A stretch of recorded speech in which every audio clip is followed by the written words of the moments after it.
Commissions لیں گے اور اپنی دہاڑیاں بنائیں گے۔ جبکہ دوسری جانب جو اہم ڈیولپمنٹ سامنے آئی ہے وہ یہ ہے کہ وزیر اعظم شہباز شریف کے سمیت دیگر کے خلاف آشیانہ اقبال جو آشیانہ ہاؤسنگ ریفرنس ہے اس کی سماعت ہوئی ہے۔ شہباز شریف کے خلاف 3 نیب ریفرنسز تھے، ایک رمضان شوگر مل تھا، ایک آشیانہ ہاؤسنگ ریفرنس تھا، اور اس کے علاوہ ایک ریفرنس ہے آمدن سے زائد اثاثہ جات کا۔ اب ایک ریفرنس تو ختم ہو گیا ہے، جبکہ جو دوسرا ریفرنس ہے وہ اب بچ گیا ہے، اور دوسرا ریفرنس ہے آمدن سے زائد اثاثہ جات کا۔ رمضان شوگر مل کیس کا تو ختم ہو چکا ہے، تو آج اس میں سماعت ہوئی، اور شہباز گل کے جو باقی 7 ملزمان تھے انہوں نے عبوری ضمانتیں کروائی ہوئی تھیں۔ شہباز شریف کے شریک ملزم ندیم زیاد پیرزادہ اور کامران ضمانت پر سماعت ہوئی، اور احتساب عدالت لاہور نے دونوں ملزمان کی عبوری ضمانت۔ اب یہ آشیانہ ہاؤسنگ ریفرنس ٹرائل چل رہا ہے، 2 نئے ملزمان جو اشتہاری تھے انہوں نے آ کے عبوری ضمانتیں کروائی ہیں، ان کی عبوری ضمانتوں میں 21 جنوری تک توسیع کی ہے۔ احتساب عدالت کے جج ساجد علی اوان صاحب، یہ وہ جج صاحب ہیں جنہوں نے پہلے رمضان شوگر مل جو ریفرنس تھا وہ واپس بھیج دیا تھا۔ اب ساجد علی اوان صاحب نے ہی شہباز شریف کو بھی مستقل حاضری معافی دی ہوئی ہے، اور اس کیس میں شہباز شریف مستقل حاضری پر ہیں، اور ان کی طرف سے انوار حسین ایڈوکیٹ عدالت میں پیش ہوتے ہیں، بطور ریپریزنٹیٹو وہ عدالت میں پیش ہوتے ہیں شہباز شریف کے بہاف پر، اور ساجد علی اوان صاحب کے سامنے پیش ہو کر وہ حاضری لگواتے ہیں شہباز شریف کے بہاف پر۔ اب اس میں NAB prosecutor, senior NAB prosecutor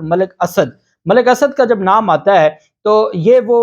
prosecutor ہے، آپ جانتے ہیں کہ جب عمران خان نے انکشافات کیے ہیں اور اس کے بعد اب چیزیں کھل کر سامنے آ گئی ہیں کہ نیب کو ایک حد تک کام کرنے کی اجازت تھی، نیب کو ایک حد تک ایویڈنس جمع کروانے کی اجازت تھی، ایویڈنس موجود تھی، سارا میٹیریل موجود تھا، شہادتیں موجود تھیں، وہ دکھا کے اگلے لوگوں کو بلیک میل تو کر لیا جاتا تھا کہ آپ کے خلاف اتنے تگڑے ثبوت ہیں، لیکن عدالتوں میں نہیں پیش ہونے دیے جاتے تھے، اور وہ ہمیشہ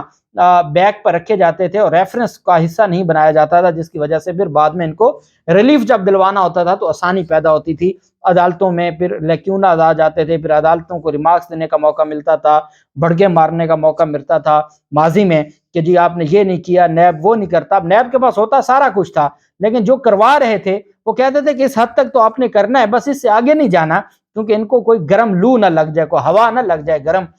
چونکہ یہ ایک ہی طرح کے لوگ تھے۔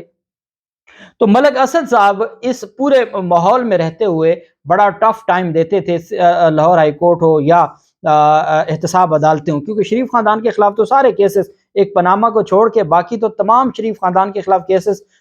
لاہور ہائی کورٹ میں یا لاہور کی نیب عدالتوں میں تھے۔ تو ملک اسد علی کا جو ایک بڑا اہم کردار تھا، سینئر نیب پروسیکیوٹر تھے، ان کو عہدے سے ہٹا دیا گیا ہے، اور ان کی جگہ پر آج وارث علی جنجوعہ آشیانہ اقبال ریفرنس میں نیب کی طرف سے پیش ہوئے۔ یہ بالکل ویسے ہی ہے کہ جب ایف آئی اے کے کیس میں اس پروسیکیوٹر کو ہٹا دیا گیا تھا اور اسے کہا گیا تھا کہ ایک وزیر اعظم بن گیا ہے، ایک وزیر اعلیٰ بن گیا ہے، اس وجہ سے آپ ان کیسوں سے پیچھے ہٹ جائیں، اس نے درخواست لکھ کے کہہ دی کہ مجھے کہا گیا کہ آپ پیچھے ہٹ جائیں اس وجہ سے، جس بنیاد پر پھر سپریم کورٹ نے ایک سو موٹو لیا تھا، لیکن بعد میں شاید سپریم کورٹ کی نظروں سے بھی وہ سکپ ہو گیا اور وہ معاملہ پھر وہاں جہاں تھا وہیں لٹکا رہا۔ اب ملک اسد علی کو عہدے سے ہٹا دیا گیا ہے، سینئر پروسیکیوٹر کو، کیوں کہ ان سے کہا گیا ہوگا کہ بھئی آپ بس اب جو کیس ہیں انصاروں کو جیسے ختم ہوتے ہیں ہونے دیا جائے اور ملزمان کے حق میں بیان دیا جائے۔ اب ایک بندہ جس کی اتنی کمٹمنٹ ہو اور اس نے بہتر انداز میں کام کیا ہو، اور وہی جب ان کو کہا جائے کہ آپ بیک کر جائیں تو پھر چیزیں بڑی مشکل ہو جاتی ہیں، اس وجہ سے وہ ان کی بات نہیں مان رہے ہوں گے، تبھی ان کو عہدے سے ہٹا کے ان کی جگہ پر ایک نئے سینئر پروسیکیوٹر کو لایا گیا جو شریف خاندان کے کیسز کو دیکھے گا۔ اور پھر بھی ہماری جو عدالتیں ہیں وہ کہتی ہیں کہ نظام بہتر انداز میں چل رہا ہے اور نظام بالکل ٹھیک ہے۔ اب ہم جب بات کرتے ہیں جج اعظم خان صاحب کی یا جج محمد بشیر صاحب کی، جن کے ہم 3 سال جو ان کی تعریفوں کے پل باندھتے رہے کہ جج محمد بشیر نے یہ کر دیا اور جج محمد اعظم خان صاحب نے یہ کر دیا، تو اس کے بعد ہم نے دیکھا کہ وہی اعظم خان صاحب جب جاتے ہیں تو اعظم سواتی کی درخواست ضمانت مسترد کرتے ہیں، ان کو اسپیشل وہاں ہائر کیا جاتا ہے، اور ہم نے دیکھا کہ جو کل تک آصف زرداری اور شریف خاندان کو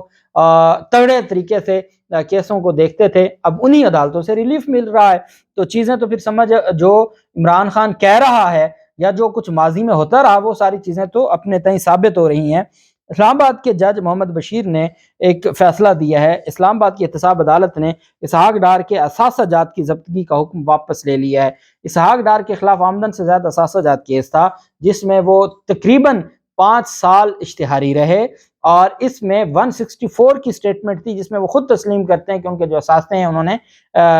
آمدن سے زائد ہیں، اور اس کیس میں ان کو واپس سرکاری طیارے پر، ایئر فورس کے طیارے پر جو حکومتی طیارہ تھا اس پر واپس لایا گیا پروٹوکول کے ساتھ۔ یہاں عدالتوں نے ضمانتیں دیں، جو کل تک سپریم کورٹ ان کا کیس سننے کو تیار نہیں تھی، احتساب عدالتوں نے ان کو ضمانتیں دیں، ان کے وارنٹ ختم کیے، اور ہر پیشی پر، پہلی پیشی پر ان کو یہ ریلیف ملا کہ ان کے وارنٹ معطل کر دیے، حالانکہ وہ ابھی پاکستان پہنچے نہیں تھے، پھر وہ پاکستان پہنچے، وارنٹ کالعدم ہو گئے۔ اگلی پیشی پر انہوں نے درخواست دی، ان کی مستقل حاضری معافی ہو گئی، اس سے اگلی پیشی پر انہوں نے بریت کی درخواست دی، وہ منظور ہو گئی۔ تیز ترین انصاف ہماری عدالتوں کی بات بس ہے، اور ان کو انصاف ملا، وہ رہا ہو گئے، بری ہو گئے۔ جو اہم کیس تھا وہ اپنے کیس سے بری ہو گئے۔ اس کے بعد ان کے جو اثاثے تھے، جو 1.5 سال تک مظلوموں اور بے سہارا کے لیے آشیانہ بنا ہوا تھا، جو گلبرگ میں ان کا گھر تھا، جو ویلفیئر اور یتیموں کے لیے ایک ادارہ بنا دیا تھا پنجاب حکومت نے، وہ بھی ان کو واپس مل گیا، اور ان کے جو بینک اکاؤنٹس تھے، جو باقی اثاثہ جات تھے، 2017 کا جو فیصلہ تھا، جو وزیر بربادی خزانہ اسحاق ڈار کے اثاثوں کی ضبطگی کو ختم کر دیا، اور بینک اکاؤنٹس کو بھی بحال کر دیا گیا ہے، اور 2017 کا فیصلہ تھا اس کو واپس لے لیا ہے۔ 11 دسمبر 2017 کو اثاثہ جات ریفرنس میں اسحاق ڈار کے اثاثوں کی ضبطگی کا حکم دیا تھا۔ اسحاق ڈار کے اشتہاری ہونے پر بینک اکاؤنٹس اور لاہور کا گھر بھاگ کے سرکار ضبط کرنے کے احکامات جاری کیے گئے تھے۔ عدالت نے کہا کہ نیب پروسیکیوٹر نے بھی کہا ہے کہ عدالت قانون کے مطابق مناسب آرڈر جاری کر دے، نیب کو کوئی اعتراض نہیں ہے، اسحاق ڈار کے اثاثوں کی ضبطگی کا آرڈر واپس لیا جاتا ہے۔ یہ جج محمد بشیر نے فیصلہ دیا ہے، یہ ہمارا نظام ہے، یہ انصاف ہے، یہ قانون ہے، اور یہ ہے جس کی لاٹھی اس کی بھینس۔ اللہ پاک پاکستان کا ہمیں ناصر ہو۔ بہت شکریہ، اللہ حافظ، پاکستان زندہ باد۔